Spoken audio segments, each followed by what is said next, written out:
¿Qué tal? Bienvenidos de nuevo a cuenta a el primer podcast del año de El Android en Arkham. Como siempre, yo soy Chimi. Yo soy Necro, Rodrigo. Y esperamos que hayan tenido un buen inicio de año y regresamos con todo a volver a grabar los podcasts. Primero que nada, informarles que regresamos con el formato normal, donde vamos a tener 2 podcasts por mes y un stream en Twitch, donde vamos a empezar a contestar preguntas de los podcasts del mes o para hablar de los temas que tengamos pendientes. Entonces estén pendientes a nuestras publicaciones en Twitter y en Facebook, donde vamos a poner las ligas para que se puedan unir a nosotros y participar. Gracias a los que participaron en el primer stream con nosotros, la verdad estuvo muy bien, nos divertimos mucho y por eso nos decidimos hacer uno por mes para poder convivir con ustedes y platicar y resolver todas las dudas que hay al respecto y conocer sus puntos de vista, ya que generalmente no basta con el Facebook como para que haya una retroalimentación de 2 caminos. Entonces estuvo padre que nos dieran sus opiniones y que pudiéramos convivir con ustedes. Gracias por el éxito de la primera temporada, por eso estamos regresando a una segunda temporada. Y Necro, ¿no tienes algún comentario de esto antes de que empecemos? Pues igual, agradezco mucho a quienes nos escuchan, a quienes nos estuvieron ese día, mandándonos preguntas, interesándose en el tema o en los temas que estuvimos tratando. Como bien mencionas, creo que es un ejercicio diferente a esto que estamos hablando nada más tú y yo, y pues no hay como que gran interacción. A que nos hagan comentarios en vivo o preguntas o nos den sus opiniones, sí fue bastante enriquecedor la experiencia, entonces de verdad esperamos volverla a repetir. Y con eso damos el banderazo para el primer tema. Escogí este tema por 2 razones. Primero, me parece muy interesante porque nos vamos a salir un poquito de lo ficticio y vamos a quedar en el punto medio, que es la lucha libre. Ahorita vamos a ahondar un poquito más en ese tema, pero digo que es un punto medio porque, como todos nosotros sabemos, la lucha libre no es real. Es una telenovela de personas fingiendo golpearse. Por alguna razón tenemos 2021 años y eso todavía funciona, pero esto no viene sin algunos costos. Y bueno, esto es de lo que vamos a hablar un poquito de hoy. Los vamos a contextualizar para los que no conozcan la historia, porque esto es cultura pop, pero también es crimen real, porque esto pasó en la vida real. Y bueno, Neko, ¿tienes algo que comentar antes de que empecemos? Tenemos 2021 años. Bueno, tenemos más de... Ok. No sé cuánto tiempo tenemos con esto, lo que me sorprende es que aún funciona. Ya fuera de broma, como dices, fue un hecho que pues fue impactante, pero que también sacó a relucir muchas cosas que están mal. Bueno, no mal, pero deficientes, no solo en la industria de las luchas, sino del deporte en general, de la salud mental en general, incluso de la percepción de todos estos temas. Entonces, a pesar de que tal vez no fue, como dices, la lucha no es real, pero hay una gran cantidad de problemáticas a su alrededor que definitivamente son reales. Entonces, por eso es bastante interesante el tema. Y bueno, tenemos un montón de ejemplos donde los resultados han sido fatídicos, aunque son profesionales entrenados, la mayoría. Pues hay todo un background de cuidado y todo eso. O sea, en México tenemos ejemplos recientes como pues, el de La Parca, el hijo del perro guayo, donde a lo mejor los golpes que se dan no son reales, pero los riesgos al realizarlos sí lo son. Y por eso, no sé si en la WWE todavía lo siguen anunciando. Hubo mucho tiempo en el que decían, esto lo hacen profesionales entrenados, por favor no lo hagas en casa. Y de un tiempo para acá como que dejaron de promocionarlo, a lo mejor porque le bajaron un poquito de ritmo a la violencia. Pero bueno, vamos a empezar con el tema, porque van a decir estos de qué están hablando. Hubo un caso muy popular de un luchador de la WWE llamado Chris Benoit, que para sorpresa de todo el mundo, y a lo mejor no de todo el mundo, ahorita vamos a hablar de eso, cometió un hecho atroz en el que mató a su esposa y a su hijo y luego se suicidó. Entonces todo esto fue un boom, porque para cuando se reveló la noticia de su muerte todavía no se sabían los detalles. Entonces la WWE tuvo un evento donde hicieron un in memoriam, pasaron sus mejores luchas, salieron todos y es como que lo sentimos mucho. Se murió, era muy buena persona y todo. Y al otro día fue como que, pues no nada más se murió, hizo estas cosas y literalmente lo borraron de la historia de la WWE. Tienen prohibido hablar de él. Todos los eventos donde salía fueron borrados. No hay nada de él en WWE Network, que es prácticamente un tabú hablar de Chris Benoit en la WWE, y con justa razón, pero siento que en parte es culpa de cubrir las huellas, porque esto no pasó de la noche a la mañana sin que ellos supieran y sin que conocieran los riesgos, y de eso es lo que vamos a hablar hoy. De lo que queremos platicar ahorita es que en podcast pasados hablábamos de salud mental, de los actos criminales basados en un trastorno mental con el que se nace pero con no adquirido o adquirido por medios sociales, y este fue al parecer una mezcla de todo lo social, pero también hay daño cerebral por los riesgos de la profesión incluido. Entonces, Necro, ¿qué nos puedes contar de esto? Lo que mencionas es muy importante y algo en lo que tenemos que hacer mucho énfasis. El trastorno mental por sí solo no significa que una persona vaya a ser criminal. La genética por sí sola no significa que una persona vaya a ser criminal. El contexto por sí solo no significa que una persona vaya a ser un criminal. Siempre va a ser una combinación de todo esto, ¿va? Entonces seguramente es una pregunta muy popular. ¿El criminal nace o se hace? La respuesta es ambas, ¿sí? Siempre no podemos ser reduccionistas y decir una persona se convierte en un criminal por este único hecho. Siempre va a haber una combinación de factores que llevan a la persona al crimen. Y creo que este es un caso donde esto se va a ver muy bien. Después de lo que pasó, muchas personas como que intentan entenderlo o echarle la culpa a alguien, ¿no? Habrá algunas personas que digan la culpa fue de él, nada más. La culpa fue del deporte o de la empresa que lo manejaba. La culpa fue del Estado. Pero no es tan sencillo como decir fue la culpa de una persona, fue la culpa de otra. Siempre va a haber un conjunto de factores que a la hora de que se juntan nos dan como resultado este acto que, como dices, fue tan sorprendente de enterarnos de ello en su momento. Entonces, los que estamos en el contexto de WWE y tenemos años en esto de la lucha libre, sabemos que pues él era excepcional en lo que hacía. En lo personal era de mis luchadores favoritos. Tuvimos la oportunidad de verlo en el Palacio de los Deportes hace como 15 años. Y en realidad, en cuanto al su trabajo era bueno, era profesional, era de los grandes. En la WWE se notaba, ganó un Royal Rumble. Para muchos de nosotros los fans cayó de sorpresa porque nunca nos lo imaginábamos que iba a pasar algo así y menos de una manera tan espectacular y choqueante, no sé la palabra en español, sorprendente. Pero no tiene mucho que vimos un mini documental que se hizo al respecto y hay muchas variables que nosotros como fans no conocíamos y es importante que las mencionemos antes de empezar a dar un juicio de decir, pues en realidad era una persona horrible, estaba escondiendo estas cosas y mató a su hijo, a su familia y luego se suicidó. Entonces, para empezar, sobre el crimen como tal, el que, bueno, más adelante vamos a hablar de toda la simbología de por qué lo hizo, cómo lo hizo, por qué culminar con el suicidio y todas esas cosas, pero lo importante es que toda la investigación detrás deja claro que había dos problemas principales. Estaba hundido en la depresión total por la muerte de Eddie Guerrero, que era prácticamente su hermano, y psicológicamente no se encontraba en el mejor lugar y las cosas lo iban empeorando. Y a todo esto añadido años y años de la lucha libre y la falta de cuidados de salud alrededor de la lucha libre, y no nada más en WWE, todo el background que tuvo, no sé, luchando en Japón, luchando, creo que era AAA.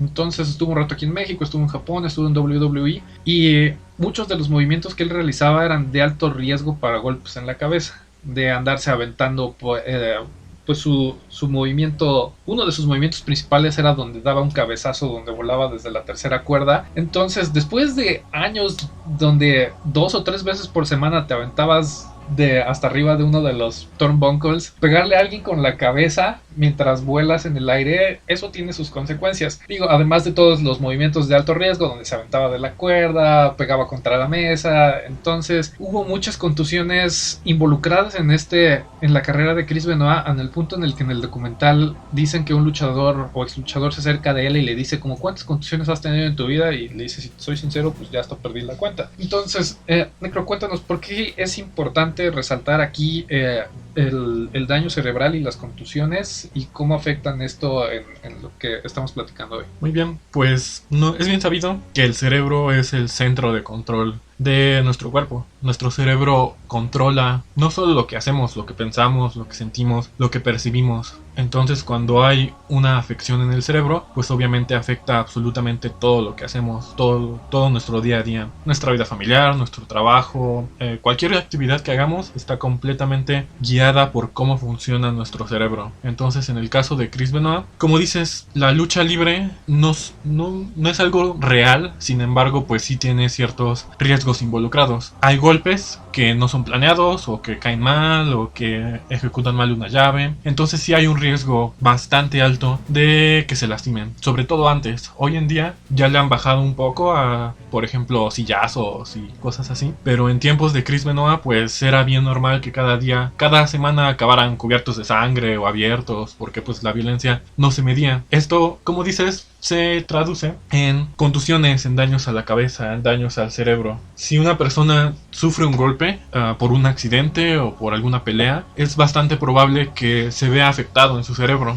Entonces imagínate sufrir daños en tu cabeza cada semana, constantemente. Obviamente va a tener un impacto en tu cerebro, en su funcionamiento, en las neuronas, en cómo se realizan conexiones, neurotransmisores, etcétera. Entonces, sin entrar mucho en detalles técnicos, porque no somos neuropsicólogos, neurocirujanos ni nada por el estilo, pero podemos entender esto. Si el cerebro se ve afectado, se va a afectar absolutamente toda la actividad de la persona. No va a seguir funcionando de manera óptima, de manera adecuada, de manera normal, por decirlo de alguna forma. Definitivamente, los golpes en la cabeza siempre son algo de lo más peligroso en cualquier accidente, en cualquier crimen, en cualquier evento. Porque nuevamente el cerebro dicta todo. No hay reemplazo de un cerebro, por ejemplo. Hay muchas patologías en el cerebro que todavía no tienen cura, no tienen tratamiento, no se pueden modificar ni con todo el dinero del mundo, porque el cerebro es muy delicado y todavía ni siquiera lo entendemos al 100%. Entonces siempre es bastante difícil tratar con algo así. Te digo, una persona que tal vez, no sé, choca y tiene un accidente y hay un daño en su cerebro, va a ser muy probable, ¿no? Que tal vez tenga problemas para moverse, para hablar, para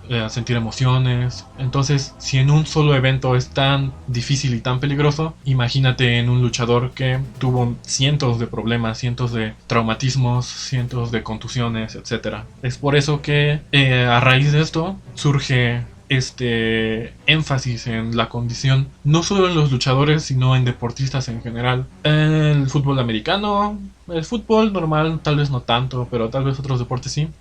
El box, exactamente. Surge este interés en la condición que vimos en el documental que se llamaba traumatismo cerebral crónico, algo por el estilo. Entonces, el hecho de que todas las personas que se dedican a deportes de alto riesgo son mucho más propensas a desarrollar una neuropatología como resultado de estos golpes, de estos traumatismos. Ok, y sí, efectivamente, ahorita los luchadores ya tienen menos riesgo, al menos los profesionales americanos, pues porque prohibieron los golpes a la cabeza, esa clase de movimientos, ya no se pueden dar sillazos en la cabeza, ya más se dan en la espalda. Si se llegan a lastimar es por alguna maniobra mal hecha, como dices. Pero bueno, aquí lamentablemente en México, pues ya como pudimos ver con la Parca, esas cosas ni están propiamente pues normalizadas porque no se tenía la preparación para darle la atención en su momento. Pero bueno, no vamos a hablar de eso. Y aparte de que fue... Bueno, me imagino que tiene que ver, ahorita vamos a platicar de eso, no nada más con los golpes venía la neuropatología, sino que también sufrió una clase de trauma psicológico que no fue atendida en su momento,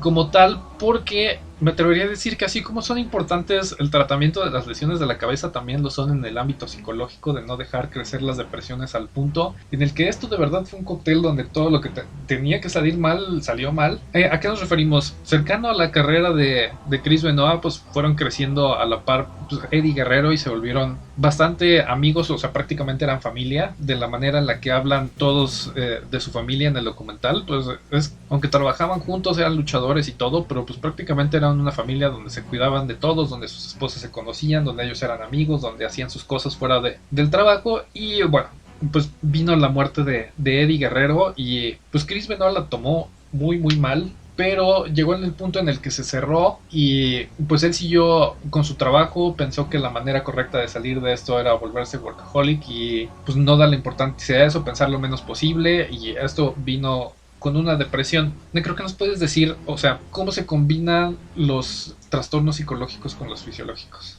Cabe resaltar que la depresión también tiene su factor fisiológico, ¿no? Entonces no es puramente psicológico. En la depresión también pasan cosas a nivel biológico, cerebral. Sí es un trastorno real que tiene efectos en el cuerpo, nuevamente en el cerebro. Porque pues es lo que muchas personas a veces piensan, ¿no? Que la depresión es solo estar triste, que se cura con echarle ganas. No, la depresión tiene un efecto en el cerebro. Tu cerebro no es que no quiera ser feliz, no puede ser feliz, no produce sustancias, no produce conexiones conexiones suficientes como para que tenga una persona la motivación de hacer sus actividades normales, de hablar, de muchas cosas. Entonces, primero que nada, eso, la depresión es real, no es solamente sentirse triste, tiene respuestas fisiológicas cerebrales que se pueden comprobar con ciencia, con tecnología. Sí, no es solo un mito, como muchas personas tristemente todavía piensan. Pero ok, vamos a eso. Chris Benoit tenía depresión y tenía esta condición neuronal crónica. Como dices, es un cóctel, un conjunto. Muchas personas tienen enfermedades físicas, enfermedades psicológicas, y cuando se combinan, pues da como resultado el crimen. Creo que en Chris Benoit vemos muy bien esto. No solamente era el problema de depresión, sino que también era el problema de las contusiones y además otros problemas, ¿no? Familiares, sociales, laborales. Lo que hace la combinación es que hace más probable que algo se salga de lo normal, que la persona caiga en violencia. Además, la lucha libre ya es un contexto violento por sí mismo, ¿no? Digo, es prácticamente la descripción del trabajo. Necesita ser violento para ser luchador, no hay otra forma. Ahora, contexto violento, depresión, condiciones cerebrales, todo esto se junta, nos da como resultado que la persona pierde el control, se pierda por completo y realiza un acto del que probablemente no tuvo noción, no tuvo control, porque simplemente fue su cerebro, es como si ya no pudiera más, como si se hubiera sobrecalentado, deja de saber qué está haciendo el cerebro y por eso se vio perdido en el crimen. Era prácticamente esperado, es como, no sé, una computadora. Si una computadora no la tienes bien ventilada, si la computadora la tienes llena completamente, si la tienes corriendo muchos programas, creo que es esperado que la computadora deje de funcionar, ¿no? No está hecha para trabajar en esas condiciones, lo más probable es que algo salga mal. Lo mismo vemos en el caso de Chris Benoit, hubo tantos factores que se juntaron que prácticamente era esperado que algo saliera mal. Obviamente nunca esperamos que lo que saliera mal fuera un hecho tan violento, tan criminal, pero pues sí era bastante probable que pasara algo así con él. Ok, sí, y bueno, todas las señales estaban ahí y por eso es importante la contextualización y normalización de pues los problemas psicológicos, porque pues, la gente tenía miedo de acercarse. Muchos dicen, o sea, los que Vicky Guerrero, Chavo, todos los involucrados, pues la ex esposa, el otro hijo, dicen que pues tenían miedo de acercarse, pues porque ellos pensaban que era normal, ¿no? Que era la agresividad que venía con lo de la lucha libre, el abuso de los esteroides, o pues el simple miedo nada más de acercarse a decir, oye, pues estás mal, necesitas ayuda, te ayudamos. Y pues todo esto fue lo que llevó a este terrible hecho y pues las señales estaban ahí y por eso es importante actuar en su momento, porque todo esto afectó su contexto familiar, ya no era igual en su casa. Dicen que él era muy buena persona, que jugaba con sus hijos y todo esto, y pues de que de repente le daba mucho por dormir, se la pasaba llorando, ya no iba a los eventos de la lucha, en el trabajo era de que hacía lo que tenía que hacer y se iba a los casilleros y todo esto. Pero antes de adentrarnos un poquito más, creo que hace falta también un poquito de contexto en el que necesito preparar ya los sonidos para estas secciones. Él tenía también un background medio violento en el sentido del castigo en cuanto a su forma normal de ser antes de que todo esto pasara, porque me acuerdo que en el documental veíamos que alguien se acercaba a él cuando hacía algo mal, él solito se castigaba y se ponía a hacer sentadillas o ejercicio, hacía algo en un punto extremo en el de donde si algo salía mal él solito se castigaba. Entonces tampoco, o sea, sí estoy seguro de que como el 80% de todo esto que pasó tuvo que ver con las lesiones y con la depresión por el hecho de la muerte de Eddie, que todo fue lo que podía salir mal, salió mal en un momento. Pero, ¿qué tanto nos puedes decir de cómo afectó el contexto para llevarlo ahí? O sea, llegó un punto en el que era insalvable. Como dices tú, era esperado que esto iba a pasar, pero pasó realmente lo peor. Si nos ponemos a pensar, es como que ¿por qué no nada más se suicidó él, no? ¿Por qué llegó a ese punto? O si lo hubiera podido atender, ¿qué hubiera pasado? ¿Qué nos puedes decir un poquito de esto, de cómo afectó el contexto y por qué terminó de esa forma? Nuevamente creo que es un buen ejemplo de cómo fue una combinación de muchas cosas. Bien mencionas, él de por sí ya tenía cierta predisposición al autocastigo, a hacer ejercicio, a encontrar una forma como de castigarse cuando hace algo mal. Y también mencionas algo muy importante, que es esta cuestión como de educación, esta noción de que una persona, sobre todo un hombre que tiene problemas o que hace algo mal, como que por sí mismo tiene que encontrar la manera, ¿no? Que es considerado hasta como débil a pedir ayuda o hablar con alguien o hablar abiertamente de los problemas. sobre todo en la lucha libre, donde pues mucha tradición, por no llamarle de otra forma, machismo. Entonces creo que es bastante influyente también esto. Tal vez si Chris Benoit hubiera pedido ayuda, no hubiera acabado así. Pero en la mente de Chris Benoit, como dices, él se tenía que aguantar, tenía que seguir trabajando, tenía que seguir manteniendo a su familia. No, como que no era una opción para él en su mente, en sus valores, pedir ayuda, hablar con alguien, ir al psicólogo, cosas por el estilo. Lo cual también nos habla bastante de la educación, nuevamente, toda esta percepción de la salud mental, de pedir ayuda, de tratar los problemas que tengo, lo que siento, lo que pienso. Entonces todo esto en conjunto nuevamente lleva a la persona a cometer un acto violento, sobre todo en este caso un caso criminal.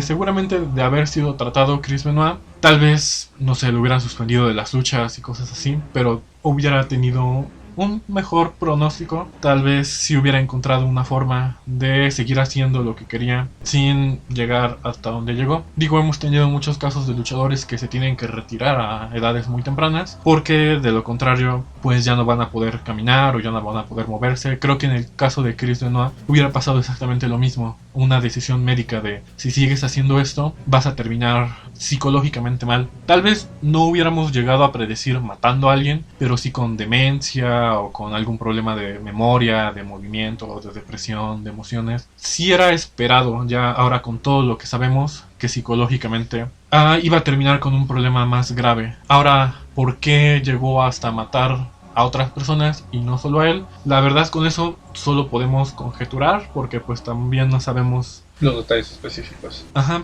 pero nuevamente lo que pasa con la condición crónica de los traumas al cerebro es que se ve afectado la percepción, la memoria, la conciencia de saber dónde estoy. Entonces lo más probable es que su cerebro dejara de percibir a las personas como su familia, entonces tal vez por eso las atacó. Tal vez su cerebro entró como en un modo automático de supervivencia y todo lo que a su alrededor percibiera violencia. Entonces la única forma que un cerebro sin control de un luchador pudo salvar lo que estaba pasando fue con más violencia, ¿no? Entonces es como Chris Benoit es como si fuera una persona que se dedica, no sé, a la caza o que está en constante peligro, porque las luchas emulan ese sentido, el sentido de pelear o huir. Es básicamente algo humano que hemos como mediado a lo largo de la evolución, pero pues imagínate una persona que siempre está luchando, si necesita todavía este sentido de alerta, este sentido de fuga, este sentido de agresividad.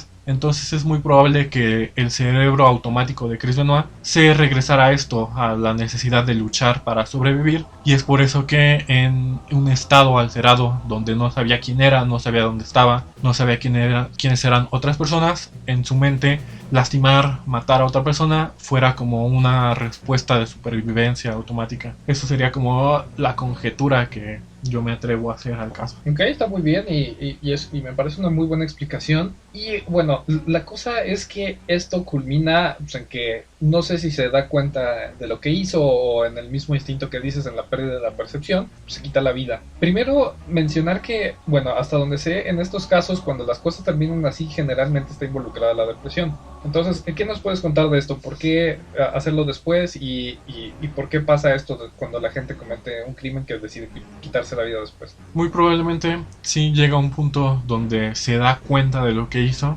Eso aunado con la depresión que ya tenía, con todos estos problemas de los que hemos estado hablando, seguramente la sensación, el sentimiento para él fue tan fuerte que pues no lo pudo soportar, ¿no? Hay muchas personas que no pueden vivir con lo que han hecho y entonces deciden quitarse la vida. En el ámbito criminal pues es bastante común esto del asesinar a alguien y después quitarse la vida, sobre todo cuando son personas cercanas, familia, esposa, etc. La depresión puede llevar al suicidio porque prácticamente la depresión pues la persona ya no tiene las fuerzas para seguir día a día y decide quitarse la vida. Por eso es muy importante que la depresión sea tratada, que sea diagnosticada, que sea trabajada, porque la gran mayoría de suicidios pues tienen que ver con esto, con una depresión que no se trata, que la persona pues nuevamente no es que ya no quiera, sino que ya no puede, su cerebro ya no le da motivación ni siquiera para levantarse, ni siquiera para existir, para comer, para hacer cualquier actividad. Entonces lo lleva al suicidio. Nuevamente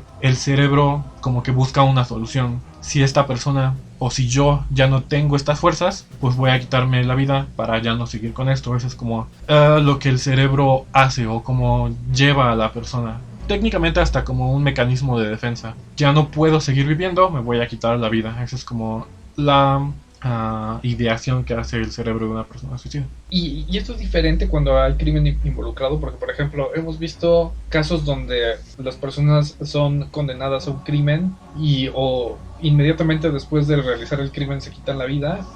Esto es diferente de alguna manera que una persona que no sé, que no tenía ningún problema de esta magnitud, de decir, pues estar involucrado en algún crimen, de haber matado a alguien o algo. O sea, ¿hay alguna diferencia entre el caso común y el extraordinario? Pues sí hay diferencias porque en crisis noir o en casos de depresión severa, pues sí ya hay como un antecedente, algo que se va acumulando. Y en el caso de otras personas, pues el suicidio podríamos pensar que es más improvisado, pero también tiene ciertas raíces psicológicas, el hecho de no saber cómo lidiar con las cosas, ¿no? Lo hemos hablado anteriormente, cuando una persona tiene problemas, pues encuentra la forma de lidiar con ellos, pero hay personas que no tienen estas herramientas, que no tienen estas posibilidades. Entonces, si a una persona que no tiene una buena salud mental le dices vas a estar 80 años en la cárcel, su cerebro no sabe cómo lidiar con esto. Entonces, la solución más fácil va a ser quitarse la vida, porque la persona no tiene las herramientas para lidiar con lo que va a vivir a futuro. Y bueno, como siempre, para toda la gente que es hipocondríaca como yo, que dice, yo me pegué en la cabeza de chiquito, a lo mejor soy un criminal en potencia, ¿qué nos puedes decir de cuando hay accidentes? Porque, por ejemplo, ahorita me estoy acordando, creo que lo habíamos mencionado en episodios anteriores, del asesino serial que hubo recientemente, que el punto donde se puede pues ubicar que todo empezó es que tuvo una lesión donde se cayó de las escaleras y se abrió la cabeza al punto de que la fractura fue expuesta. Entonces esto tuvo una afectación del comportamiento criminal. Entonces, ¿qué nos puedes decir de las lesiones cerebrales? ¿Cómo qué porcentaje son las que terminan en crimen? ¿Hay algún factor en particular o algo que haga que la tendencia vaya para allá? Ya sé que me vas a decir que la infancia.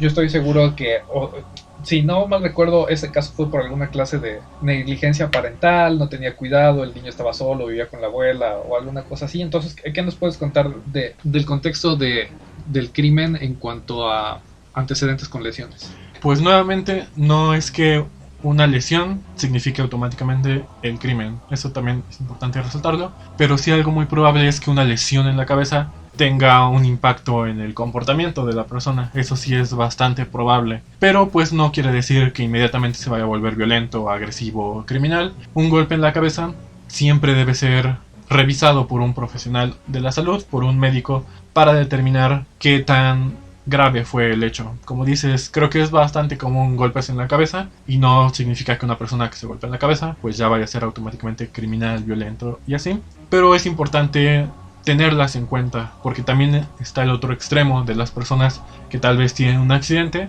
y dicen, estoy bien, no me pasó nada, pero por dentro pues sí hay una lesión importante. Entonces creo que lo que hay que resaltar de esto es que siempre que haya una lesión a nivel cerebral, bueno, a nivel de la cabeza, del cráneo, ir a un experto que determine realmente qué tanto afectó a la persona, porque pues hay muchas cosas que involucran en esto, ¿no?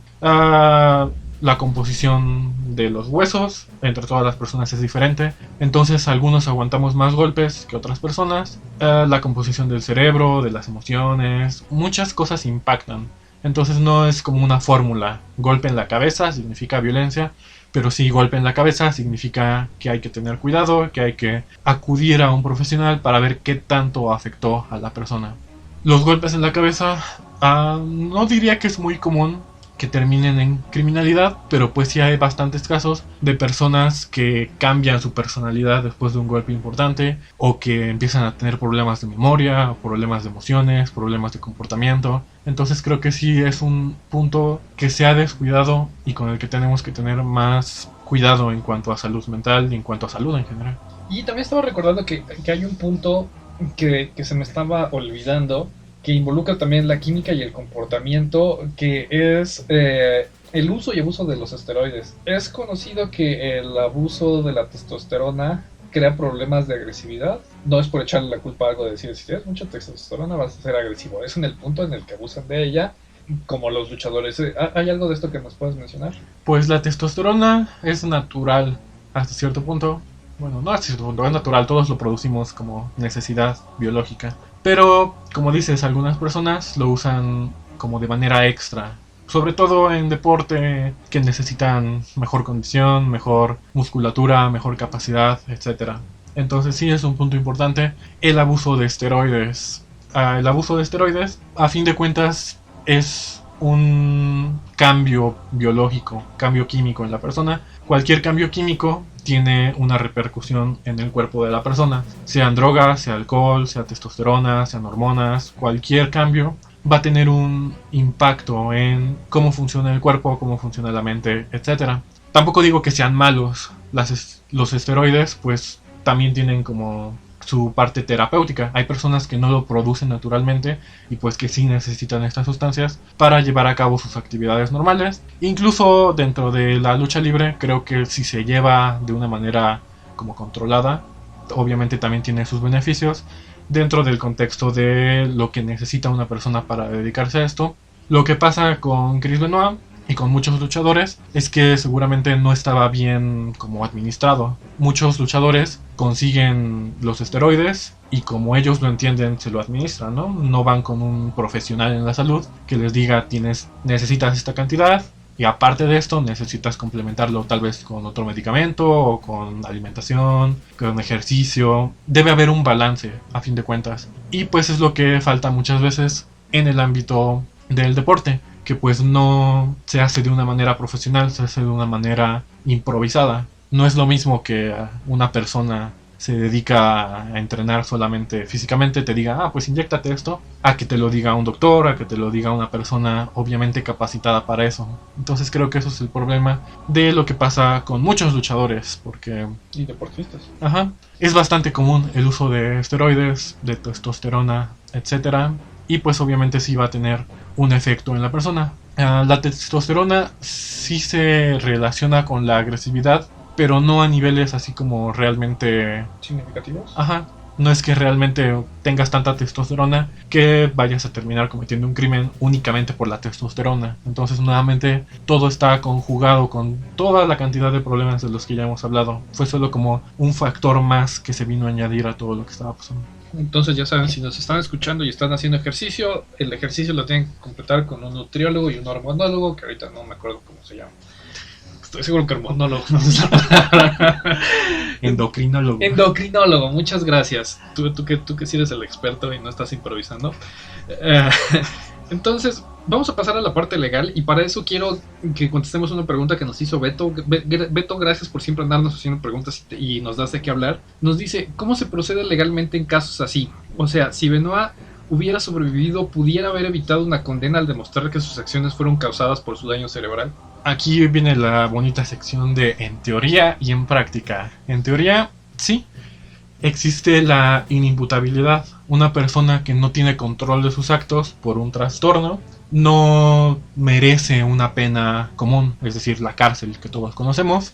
Hay penas alternativas, instituciones psiquiátricas donde se tratan a estas personas. Sí existiría, sí se comprueba. Que en el caso de Chris Benoit es bastante probable que sí se comprobara porque pues como ya lo hablamos, había bastantes indicadores de salud en su cerebro, de su vida personal. Entonces la realidad es que sí, con una demostración, con peritajes, con estudios, etcétera, es bastante probable que Chris Benoit no hubiera tenido una pena penitenciaria, hubiera tenido una pena psiquiátrica. Pero luego está la práctica, la realidad.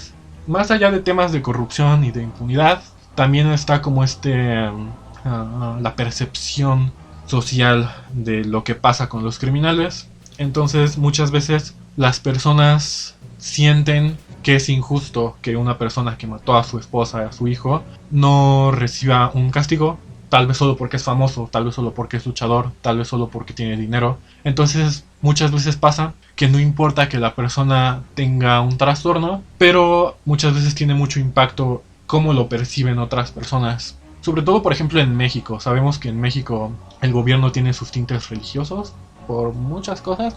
La percepción, por ejemplo, de la religión es que si mató a alguien tiene que ser castigado. No importa si tenga un trastorno y cosas así. Entonces la realidad es que muchas veces impacta mucho esto, la percepción social, la percepción de la población sobre lo que pasa. Entonces tal vez si hubiera habido algunos problemas, algunas manifestaciones, algunas quejas mediáticas, si a Chris Benoit no lo hubieran castigado de haber sobrevivido, y tal vez ante la presión hubieran cedido las personas y hubiera recibido un castigo normal, que pasa mucho tristemente. Y bueno, con esto cerramos porque ya llevamos un ratito, como siempre, esto se nos pasa de volada. ¿Tienes algún otro comentario o algo que se nos esté pasando antes de que cerremos y pasemos a saludos y cierre? Pues creo que la importancia de este caso es la que siempre les decimos, de cuidar la salud mental. Si vemos que algo se está saliendo de control, lo mejor es que lidiemos con ello, no hasta que llegue a un extremo como en este caso. Y también creo que nos dice mucho de la industria de la lucha libre. A lo mejor nuestro tema pues ahorita no era tanto la lucha libre en general, sino tanto el caso de Chris Benoit, pero pues este caso nos ayudó a darnos cuenta que hay muchas irregularidades en el mundo de la lucha libre. Digo, a pesar de eso, sigue siendo bastante común que los luchadores mueran a edades muy cortas. Digo, apenas pasó, no tiene más de una semana que un luchador importante, famoso, pues también perdió la vida. Por otras razones, pero también nos habla de que el sistema de salud en cuanto a deporte, en cuanto a lucha libre, tiene vacíos, tiene descuidos y hay cosas que definitivamente podrían ser mejor, que no se están tomando en cuenta, que se están ignorando por otros intereses. Entonces creo que el mundo del deporte, el mundo de la lucha libre, pues sí tiene como algunos puntos importantes que no han sido tocados, que no han sido tratados y que deberían tratarse para evitar cosas como estas y que no se repitan, porque de ser así, no me sorprendería que en el futuro volviéramos a ver un caso parecido o algún caso que terminara también en alguna tragedia importante como la de Chris Benoit, si no se resuelve y si no se trata, porque con Chris Benoit, como dices, la solución fue vetarlo o ya no hablar de él, y creo que lo contrario debería ser, tenemos que hablar de Chris Benoit para que dejen de pasar estos casos, para que dejen de haber tantas irregularidades en este mundo que pues tiene sus problemas por cómo funciona y por la propia naturaleza. Digo, agresividad y violencia no es algo con lo que sea fácil de lidiar, pero creo que sí puede haber una forma de lidiar con todo esto sin llegar a estos extremos a los que estamos llegando. Entonces creo que eso es la conclusión a la que yo llego con el caso de Chris Benoit. Ok, y bueno, obviamente por razones de óptica a la WWE le parece más fácil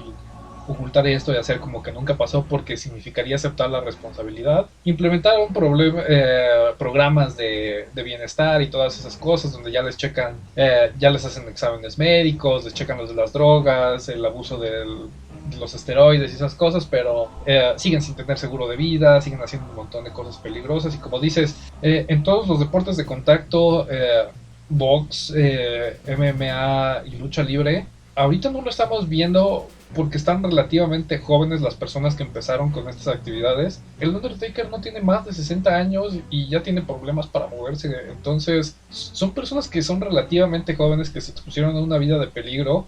Seth Rollins y Roman Reigns y todos esos ya no lo van a ver como las personas que estuvieron antes, pero estoy seguro de que vamos a ver muchos casos, lamentablemente, pues donde luchadores viejos van a empezar a mostrar problemas de memoria, problemas de salud mental, demencia y todos esos, y de lo físico. O sea, no nos vamos lejos. Edge, Page, Daniel Bryan estuvo a nada. O sea, son cosas que van más allá de la lesión mental. También la física puede tener la afectación en el psique, pues, donde de lo que puedes hacer, lo que más te gusta, de lo que vives. Tienes 40 años como tenía Edge y ya no lo puedes hacer, pero bueno, a lo mejor eso es tema para otro podcast. Pero Roy, como siempre, muchas gracias.